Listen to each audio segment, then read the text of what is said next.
Greetings. Well, I bring most of you something you've never seen before. Bold claim, I know. But this is something you really won't see often. I mean, these are extremely rare. What is this? Well, this is a big plastic panel. Okay, well, big deal. So, but what does it do? Where does it go? What's it for? What's for 40 EXPs and Mercury LN7s? This plastic panel goes underneath the front nose fascia, like so. If you can imagine it going down into the nose cone, up against the radiator core support, oriented like this. So then this whole open space down here suddenly becomes this nice clean shroud. Yes. But what good does that do? Well, I haven't tried this on any cars because, again, this is extremely rare. But what it seems to do is it separates the lower intake area of the bumper cover. Separates this lower air stream from what comes in through these grills here. So what happens is what comes through these grills will actually deflect on the outside of this cover and come up towards the top where the top of the radiator core support is. Then once it comes up here, it goes into its on this car it's been removed. I need to replace it. It goes onto the air duct work here. There's a plastic port here that accepts all the incoming air, makes a turn, makes one more turn, goes straight into the air box after that point. So this deflects all the air coming through these grill slots along this, and it helps get that into the snorkel's intake system. But it also, on the bottom side, it also, in theory, I think it also helps airflow from this big opening down here, help distribute it throughout the radiator. Because a lot of air that comes through here, I presume, will cavitate behind these headlights or underneath them, or where there's like no shrouds or funnels or anything of that nature. And then once it gets near the opening, the radiator itself is pretty far back because they made sure that there was room for a air conditioning condenser in front of that. So that's why the radiator is far back. And that's why the radiator has to have, this one doesn't have it, it's supposed to. But the radiator is supposed to have a couple of special plastic gaskets or diffusers. I don't seem to have any of them ready, but yeah, that's kind of what they use to help seal the radiator to the opening, so that all air that reaches this opening goes through the radiator. But that's that's not always perfect. So I think this is where this part might be of use. We'll find out. Someday I will throw this on the car and we'll see if it makes all the difference in the world, if any at all. Maybe it does nothing. But yeah, so how rare is this? Okay, well, this is the only one I've seen. And I only caught it because on a parts car I was looking at, it had this, and I was curious what it was, because it bolts in these bolt holes, which are unused on every EXP ever, except ones that have this. But the holes are punched. But on the cars that have these, I believe those holes are threaded, because the screws that they run these guys are some sort of self-tapper, much like your battery ground would be. And some of the screws that go for like the snorkel, and then the snorkel for the alternator if equipped. Things of that nature. Anyhow, yeah. So whenever they did not have this, these holes were just holes. They weren't threaded or anything because it was just the bolt itself that did the threading. You know, they're self-tapping bolts. Anyhow, so aside from me seeing the photo of this exact unit on a car, I saw a photo of one other EXP or LN7 with this on there. Outside of that, I got thousands of, well, actually probably closer to tens of thousands of EXP and LN7 photos, and I haven't seen this one anywhere in there outside of the 2 instances I mentioned. Now, as far as physical cars I've seen in person, those are very limited. I've only seen, I think, 12 EXPs and LN7s in person, and 10 of those are mine. So keep that in mind too.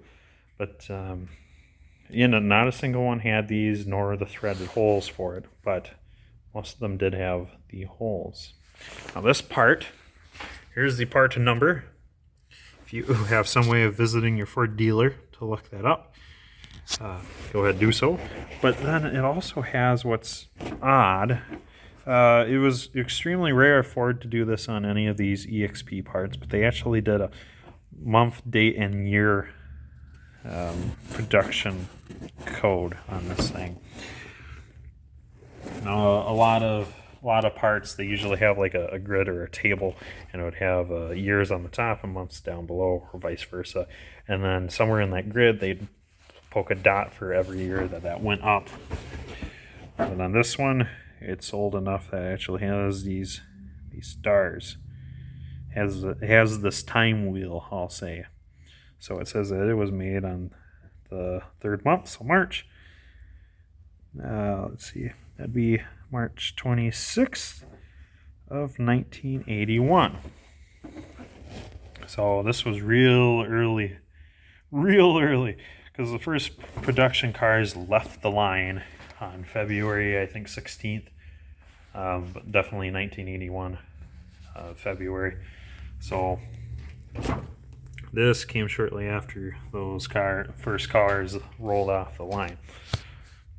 And that's probably why we didn't see any CDs afterwards. Ford probably concluded that these serve no purpose. Or worse, than maybe they made things worse. So then after that, they stopped using them. But let me put it on, or at least try to put it on, and then we'll show you what's up. And there we go, with a lot of coercion. We did get it in. And I exaggerate not. It was a bear to get in. It's for certain that it was made to go on the car, and then the nose cone goes on. So if you look down underneath, you can see that, yes, it goes behind the nose cone, but it also goes around it on the 2 sides. We sneak back down underneath the car. You can see where it actually goes, quote unquote, outside the nose cone a little bit on both lower corners. There you go. But then once it's in, it's kind of obvious it's in because you can no longer see the radiator or the evaporator cord, depending on how car you have. But you know, look at that. Now it's in like Flynn. Form fitted and all. And if you do have one of these, you are able to secure one some way, somehow. It seems the best way to install it while the bumper is on is this first little flap that hangs down a bunch. Oh boy. It's so difficult because I've never seen one of these on here before. I'm not used to the sight. So that little light gray flap, that's what goes in through the hole in the bumper first. And once you got that through the hole in the bumper, now you can bend this other one, which is longer, But a longer one you'll bend out, and you press the back of it in, kind of like this, so that you can force it inside this radiator opening. And once you do that, once it pops inside, it will naturally spring back to where it was, as long as you didn't break anything. I mean, this is really flexible plastic and it's ancient. It just goes to show what that's like. And then you're in. And then after that, all you have to do is put in all these self-tappers, but realistically, you won't you won't want to put those in unless your nose cone is off, because you're not going to have access to most of these. I mean, even these upper ones, because you'll need some sort of a ratchet wrench probably isn't going to be enough to get those self-tappers inside there. You'll need some sort of drill or impact gun, and you're not going to be able to clear the bumper fascia on some of these upper ones. Once you go down in a ways, you're not going to have access to any of them, really. We're going to be perfectly honest. Yeah. But something to note is that it does encapsulate this hole down here. So the high output models, the ones that have dual snorkels, some of the dual snorkel setups run the, on the dual snorkel 1.6 high output cars, there'd be a second snorkel that comes along down here. And then it, at this point, it goes one of three ways. It'll attach to the top right here. Some of them, I think, went somewhere like in a funny spot by the headlight, but the majority of them, it has an oval shaped snorkel piece of plastic tubing, and it mates perfectly into that hole. So then that's where the other intake source of your high output car will typically come from, unless you have the over the top air intake one. I think the other one, maybe it's got a weird like snorkel on the on the fender rating surface. I mean, that's not the case. I'd have to look over my photos again. I can't remember because that's not a car I have. The high outputs that I have had runs a snorkel down in there. But yeah, so that's interesting because this does, I'm sure it does help move air into that high output snorkel area.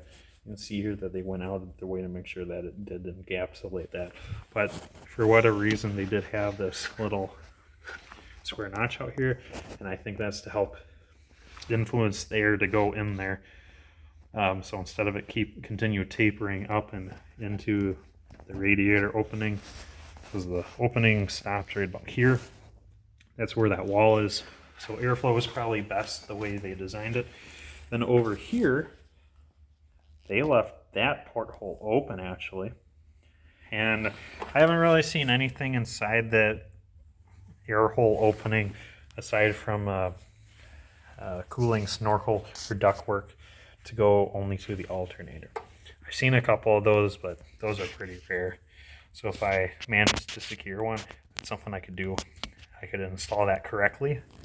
It would go to my alternator, but it doesn't catch much for cold air in comparison to the high output snorkel once this whole shield panel is on, or so it seems anyways. Well, let's go underneath the car and have a look. I mean, as you can see, it is form fitted around all these vent notches, and if we look closely on it, it does wear the metallic green paint of the car it was previously on.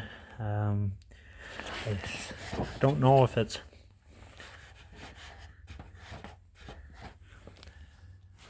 no, it's not dust. That is the casting.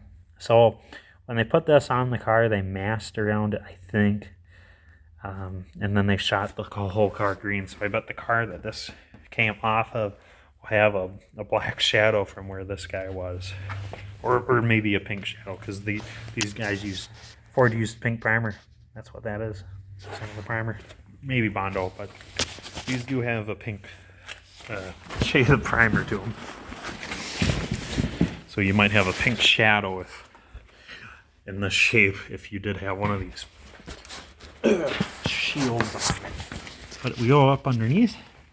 Now this is designed to be, I believe this should be above the nose cone, and then these holes, you can you run a bolt through these into the bumper. You could, but I don't think that's the intended case. These only have holes in them, it seems, because someone had some sort of like fog lights dangling down from underneath them. That's the only thing I can think of, or maybe it was a Ford dealer fog light kind of deal. But anyhow, if I were to get the bend out of this guy, it's a little manipulated. If I was to fix the form with this, it would hug this nose cone a lot better, much more like that. And then once it does that, it's in there about perfect. And it seems to have great airflow through the radiator. But the golden question is it better with or without this guy? So that is something to make a follow-up video on, but wanted to share this rare piece because boy is it rare, and I spent a lot of money to have it, because I had to know. I had to know. But yeah, that's what's involved, and this is how it looks once it's in. Actually really clean and tidy. If it was nice, fresh, and black looking, this would be a really decent looking piece to have in here. But like I said, if it doesn't benefit the car and if it actually hurts its operation and performance, well, now you're obviously making a step backwards. So, but yes, found this interesting enough. So we'll let you guys go for now, and we'll have a follow-up video on how this performs in the real world. So keep an eye out for that. When I do that, they'll be linked in this one's description. And yeah, we'll keep on keeping on.